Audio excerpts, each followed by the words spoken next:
I found condoms in my wife's purse, and my world stopped spinning. It was like someone had yanked the air from my lungs, leaving me gasping in the middle of our quiet kitchen. I'm just a regular guy, Mark, 34, married to Sarah for 6 years. We're the couple you'd see at the grocery store, bickering over which cereal to buy, laughing about dumb stuff like who left dishes in the sink. Life wasn't perfect, but it was ours. Or so I thought. Sarah and I met in college back when we were broke kids sharing cheap coffee and big dreams. She had this laugh loud, unfiltered, like she didn't care who heard it. I fell hard. We built a life together. A small house with a leaky faucet, a dog named Rusty, and plans for kids someday. Work kept us busy, me at a construction firm, her at a marketing agency, but we always found time for movie nights or lazy Sundays. That's what made finding those condoms so gut-wrenching. They weren't ours. We hadn't used them in years, not since we started trying for a baby. It was a Tuesday evening and I was looking for her car keys. She'd been out late again, third time that week, saying it was a work thing. I didn't think much of it. Sarah was ambitious, always chasing the next big project. But her purse was on the counter, half open, and when I reached in, my fingers brushed against a small foil packet. Then another. 3 condoms tucked in a side pocket. My stomach twisted. I stood there staring at them, my brain scrambling for an explanation. Maybe they were old? A prank?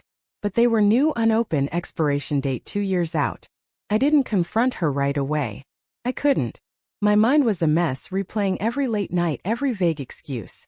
She'd been distant lately, less talkative, always on her phone. I chalked it up to stress, but now those moments felt like puzzle pieces snapping together. I shoved the condoms back in her purse and went to bed, lying awake until she slipped in at midnight, smelling faintly of wine. The next few days I watched her like a hawk. Every smile, every text she sent, every time she said, "Love you," felt like a lie I was too scared to call out. I started noticing things. Her purse was always with her now, like she was guarding it. She'd laugh at messages on her phone, then lock it fast when I got close. Once I asked, "Who's texting you so late?" She shrugged, casual as anything, and said, "Just work stuff." But her eyes darted away, and I felt that twist in my gut again. I tried to talk myself out of it. Maybe I was paranoid. Maybe there was an innocent reason. But doubt is a poison. It creeps in, spreads, and soon I was checking her purse again when she was in the shower. The condoms were still there. I don't know what possessed me, but I took them out and replaced them with something else. A small folded copy of our wedding photo. The one where she's laughing, her veil slipping, and I'm looking at her like she's the only thing that matters. I wanted her to see it, to remember.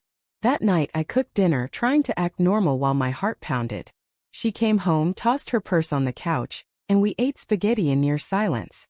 I kept stealing glances at her, waiting for her to check her purse, but she didn't. Finally I couldn't take it anymore. "Sarah," I said, my voice tighter than I meant, "can you grab the salt from your purse?" It was a dumb excuse, but I needed her to look. She froze just for a second, then smiled. "Why's the salt in my purse, Mark?"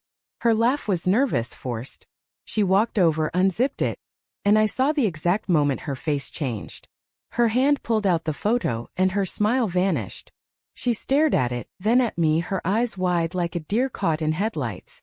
"Mark," she started, but I cut her off. "Where'd the condoms come from, Sarah?" My voice was calm, but inside I was breaking. "Because they're not ours." Her face crumpled. She opened her mouth, closed it, then whispered, "It's not what you think." But her voice shook and I knew. I knew before she said another word. "Then what is it?" I pressed, standing now, my hands gripping the table. "Explain it. Right now." She started crying, soft at first, then harder. "I didn't mean for it to happen," she said, words tumbling out. "It was just a mistake. A stupid mistake." She told me about a coworker. Late nights at the office, too much wine. Too many moments where she felt seen. His name was Greg. I'd met him once at her company party. Smug, charming, the kind of guy who thinks he's untouchable.